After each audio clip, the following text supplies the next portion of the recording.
అందరికీ నమస్కారం. Welcome back to our channel విజేత స్టడీ సర్కిల్. ఈరోజు మనం ఈ వీడియోలో ఆంధ్రప్రదేశ్ ఉద్యోగులు మరియు పెన్షన్ల నవంబర్ జీతాలు పెన్షన్ల సంబంధించిన సమాచారం చూద్దాం.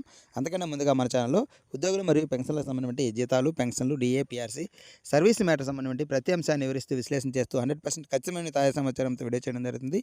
అలాగే అందరికీ జీతాలు, పెన్షన్లు జమ అయ్యే వరకు ఎప్పటికప్పుడు తాజా సమాచారంతో వీడియో చేయడం జరుగుతుంది. అలాంటి వీడియోస్ కావాలనుకుంటే మన ఛానల్ సబ్స్క్రైబ్ చేసుకొని ఫాలో అవ్వండి. మీకు తెలిసిన వారికి తెలియచేయండి. అలాగే మీరు అక్కడ లైక్ చేసిన తర్వాత అక్కడ హైప్ అని కనిపిస్తుంది, దాని మీద టచ్ చేసి ఓకే చేసినట్లయితే ఈ వీడియో ఎక్కువ మందికి చేరే అవకాశం ఉంది. ఇక ఆలస్యం చేయకుండా మన వీడియోలోకి వెళ్దాం. మనకి నిన్న మధ్యాహ్నం నుంచి బిల్లుల్లో కదలిక వచ్చింది. ఉద్యోగులకు సంబంధించి బిల్లులు మొదటగా మూవ్ అయ్యి ఈక్యూబేర్కి వెళ్ళి సాయంత్రానికి బ్యాచ్ నెంబర్స్ అలాట్ అయ్యి నిన్న సాయంత్రం 5 గంటల నుంచి జీతాలు జమ కావడం అనేది ప్రారంభమైంది.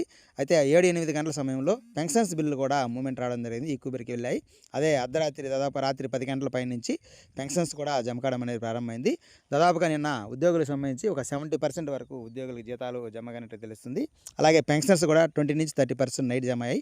అలాగే అర్ధరాత్రి నుంచి అలాగే ఎర్లీ మార్నింగ్ కూడా జమ అవుతున్నాయి. ఇప్పుడు కూడా జమ అవుతున్నాయి. చాలామంది మనకి కామెంట్ రూపంలో అలాగే వాట్సాప్ గ్రూప్లో తెలియజేస్తున్నారు. చాలా ప్రజలకు సంబంధించి జీతాలు, పెన్షన్లు జమ అవుతున్నాయి. ఇప్పటికే ఎక్కువ భాగం జమ అయ్యాయి. ఇంకా కొన్ని ఈక్యూబేర్కి వెళ్ళి బ్యాచ్ నెంబర్స్ పూర్తి స్థాయి అలాట్ ఉన్నాయి, వారికి కూడా మరి కొద్దిసేపట్లో జమ అయ్యే అవకాశం ఉంది. అయితే ఇంకా కొన్ని ఈక్యూబేర్లు వెళ్ళున్నాయి. ఆ ఈక్యూబేర్ వెళ్ళిన వారికి మధ్యాహ్నం తర్వాత ఈ జీతాలు, పెన్షన్లు జమ అయ్యే అవకాశం ఉంది. అలాగే అక్కడక్కడ ఇంకా కొన్ని బిల్లు వెయిటింగ్ ఫర్ ఫండ్ క్లియరెన్స్లు ఉన్నాయి, వారికి కూడా మధ్యాహ్నం తర్వాత కదిలికి వచ్చే అవకాశం ఉంది. ఎందుకంటే ఇప్పుడు మూవ్ అయిన బిల్లులన్నీ కూడా క్రియేట్ అయిన తర్వాత అవి కూడా మూవ్ అవుతాయి. దాదాపుగా వెయిటింగ్ ఫర్ ఫండ్ క్లియరెన్స్లో ఉండే బిల్లన్నీ కూడా మధ్యాహ్నం తర్వాత కదలికి వచ్చి సాయంత్రానికి వీరికి బ్యాచ్ నెంబర్స్ అలాట్ అయ్యి సాయంత్రం నుంచి వీరికి కూడా జమ అయ్యే అవకాశం ఉంది. దాదాపుగా ఈరోజు రాత్రి వరకు నైట్కి ఉద్యోగులు మరియు పెన్షన్ సంబంధించి దాదాపుగా 90% పైనే జీతాలు, పెన్షన్లు పూర్తి స్థాయిలో జమ అయ్యే అవకాశం ఉంది. ఏవైనా టెక్నికల్ ఇష్యూ ఉంటే తప్ప ఇవి మాత్రం పెండింగ్ ఉండే అవకాశం ఉంది. మిగతా అన్నీ కూడా ఈ రోజు నైట్కి జమ అవుతాయి.